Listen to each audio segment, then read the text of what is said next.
All right.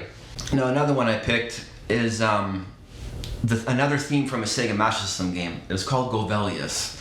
I think I got this game for like my 14th birthday or something ridiculous, and I was so excited, and it had so much hype, and I remember putting it in, and as soon as you start that game up, Govelius, anybody that's played it on SMS, as soon as it starts, it just blasts you with this amazing music. It's awesome. Super neoclassical. It shows this awesome graphic for back then too, you know, the guy and like the whatever, but I think it shows like a sword or something, and it's super cool music. It's a very, it's like kind of like between neoclassical and like a 80s Giorgio Moroder production, like a real synthy and like really cool. But of course we did it all on guitars, and that was another one that was absolutely horrendous to figure out because of the inner voices. It's never the melody, folks. It's never the bass line. It's that part in the middle that you're like, what are they doing right there? That's when a lot of people can go, oh, just fake it, just hit a power chord right there, it's good enough. It's like, no, not really. If you really want to get into the essence and the psychology of the composing, that's when you really want to figure those notes out in the middle, because they make for those harmonies that create it so awesome. And we did it, and it was super tough. It had this super impossible keyboard part that ended up dealing with like tapping, and then like Josh had the bass line, and I was doing the main lead, and it came out really nice. So it was a really tough song and like really worth it. Yeah, pretty cool. Let's take a look.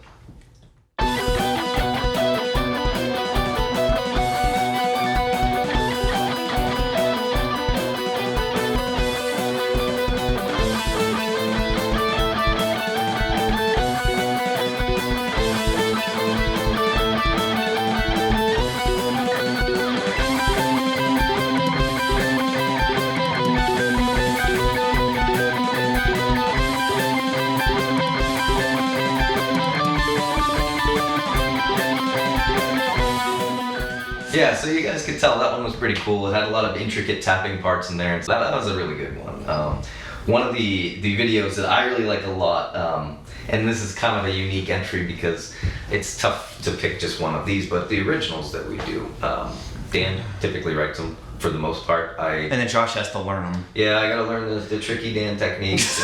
The idiosyncrasies. Yeah, sometimes I add a thought or two, but a lot of times, you know, most of those, in fact, I think all of them are really meant for two guitars, and you know, it's a lot of fun. It illustrates a lot of what even just two guitars are capable of as far as sound, and it's kind of a nice break from, you know, the everyday compressed, crushing overwhelmingness of a song with all of every instrument just filling up every available space. It's nice. It's almost like chamber music to hear just the two instruments. Absolutely, and I think that was part of the idea. Is, you know, we were recording these covers and doing strictly two guitar versions. Like no matter what song it might have been, it could have been Terminator, it could have been Tron, it could have been anything. And we're like, just use two guitars, get as much as you can in there, and that's all we can do. And so after a few years, I thought to myself, what if we try to make something up that just utilizes the sonorities that the guitars can make together without relying on the drums? And I know it sounds a little weird at first when you hear them, because I think that we're all just subconsciously programmed to be like, okay, waiting for the drums to kick in now, and like, where's the singing?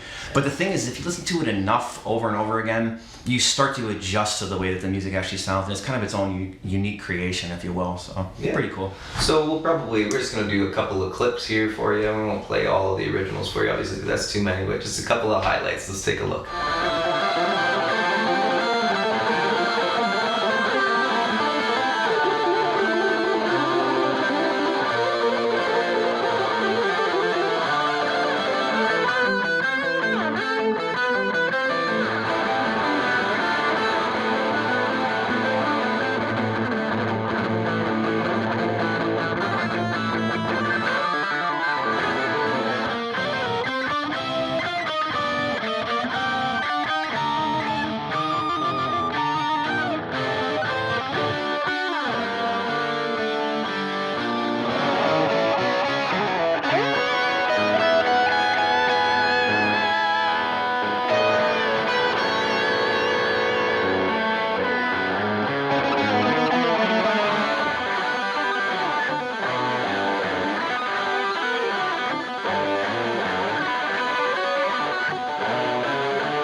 and again, those are pretty cool. It's fun to write some originals and not just do covers. We love the covers, but we like doing originals too. And maybe one day we'll do a rock song and sing, but Josh said I got to get some like voice tuning equipment if we're really gonna do that. So we'll see. And we don't want to piss anybody off too much if we start doing stuff like that. We're not gonna drop our original theme, which is playing stuff not meant for guitar, like arranged for guitar.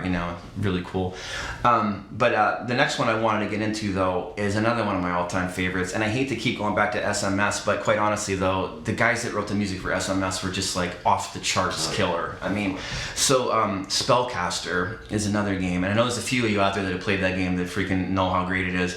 That game, if you're playing it at night by yourself in the dark, which is very common when you're playing games, you could actually get scared from some of the scene shifts and the music, how it would come in, and then the very what do you call it, like the cacophony of like how the notes would come together and almost be like scary, but then they kind of like resolve and make sense in the grand text of the songs. It's just great. So yeah, definitely a very unique one in that regard for sure. And also this one happened to be the first video that we shot where we decided to talk for the first time in like 10 years. Yeah, we made, God, how many videos? 50 videos before we decided to say word one, and right. So it was pretty interesting. So right, a lot of pages, people are doing a lot of talking. There's always the band stuff where people are singing, so that kind of leaves us like the odd man out because we're always doing this instrumental stuff. Like I think our mom called it elevator music once for guitar. So, but some people still dig it. Whatever, we like it. Yeah. So, but yeah, Spellcaster, good stuff. Let's take a look. Thank